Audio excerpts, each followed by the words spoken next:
सभी मित्रों को मेरी ढेर सारी शुभकामनाएं। आज 16 अगस्त हो गया। कल पूरा देश तो आज़ादी के आज़ादी के पर्व में जश्न मनाने में ही मशगूल था। आज मैं एक विशेष संदेश आप लोगों के समक्ष, अपने देशवासियों के समक्ष लेकर आया हूँ। मेरे प्यारे देशवासियों, आज़ादी के पर्व पर देशवासियों को शुभकामनाएं। आज भारत की नई पार्टियां देश की सरकार पर दोषारोपण करती हैं कि वर्तमान सरकार हिंदू मुसलमान सिर्फ करती है और कुछ भी नहीं करते। क्या देश के मुसलमानों ने आज़ादी में भाग नहीं लिया था?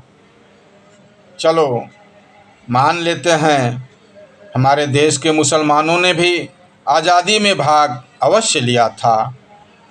फिर साथियों, प्रश्न ये उठता है कि आज़ाद भारत का झंडा हमारे देश के मुसलमान क्यों नहीं उठाते?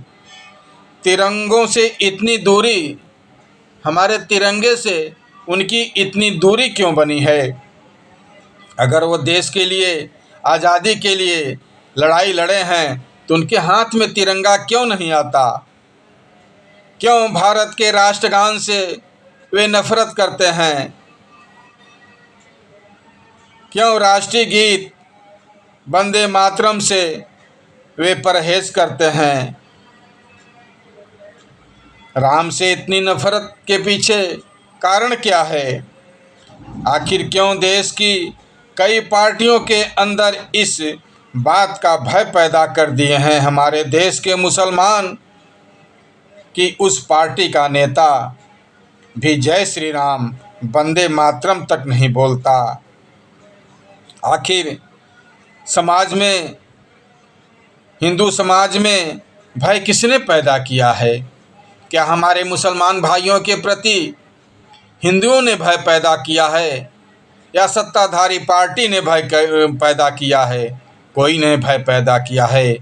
भारत के मुसलमान हमारे देश के कई ऐसे पार्टियों के मन में भय पैदा कर दिए हैं कि अगर आप जय श्री राम, जय हनुमान, वंदे मातरम और राष्ट्रीय गीत गुनगुनाओगे तो मेरा समाज आपको वोट नहीं देगा। आखिर क्यों भारत की प्रमुख त्यौहार होली, दशहरा और दीपावली से हमारे देश के मुसलमान नफरत करते हैं या नहीं मनाते हैं? भारत के भूखंड पर वक्फ बोर्ड की ज़मीन को अपनी जागीर समझते हो तो भारत की पहचान तिरंगों से क्यों नफरत करते हो?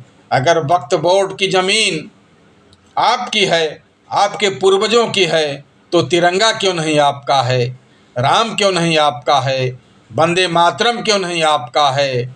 जनगण मन अधिनायक आपका क्यों नहीं है?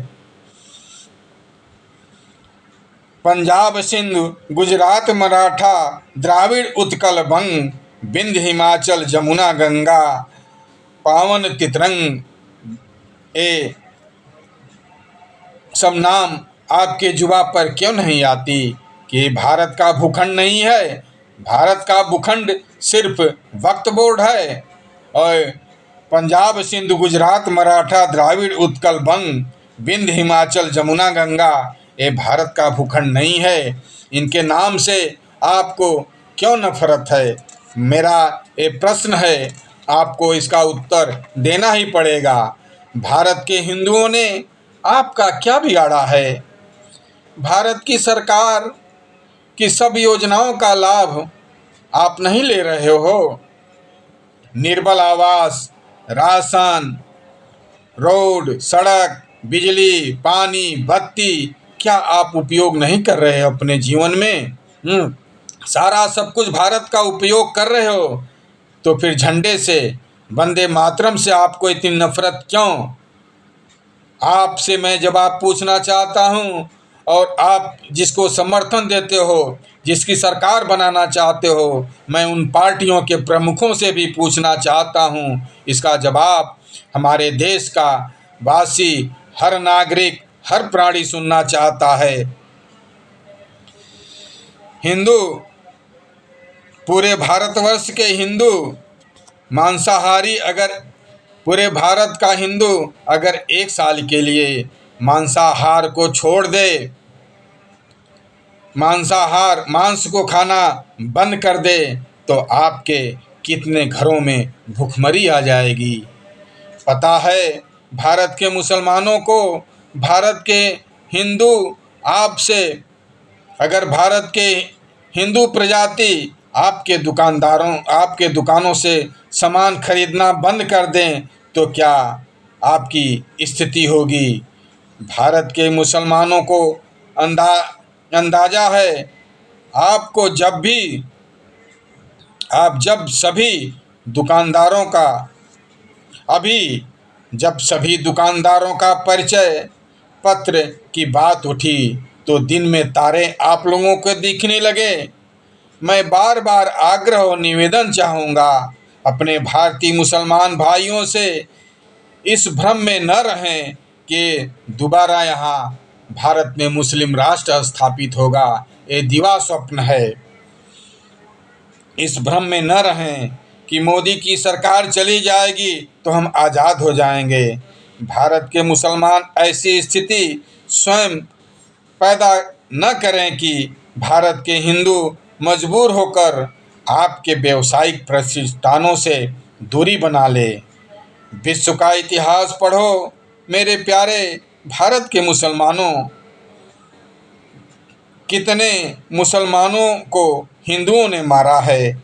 सबसे अधिक मुसलमानों को तो मुसलमान ही मारे हैं।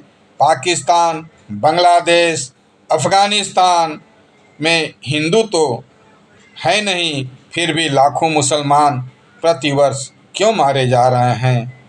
उदारता ही हमारे हिंदुत्व की, हमारे देश की पहचान है। और आपका नायक कहता है कि हिंदू अत्याचारी होते हैं, हिंदू निर्दयी होते हैं। क्या अगर हिंदू अत्याचारी और निर्दयी और उपद्रवी होते तो 80% हिंदू की आबादी में 20% आप लोग पूरी तरह से सुरक्षित नहीं रह पाते।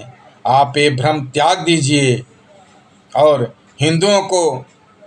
हिंदुओं के पूज्य राम को अपना समझो, नहीं तो आने वाले भविष्य में आप किसी पार्टी के ऊपर दोषारोपण नहीं करो, क्योंकि ये सब जो कर्म आप कर रहे हो उसका परिणाम तो आपको निश्चित ही भुगतना पड़ेगा। मैं आप सबको आगाह कर रहा हूँ, आने वाले भविष्य को जो मैं अपने आँखों से आपके इन करतूतों के कारण देख रहा हूँ, आप ही भोगोगे और कोई नहीं। जय हिंद, जय भारत, वंदे मातरम।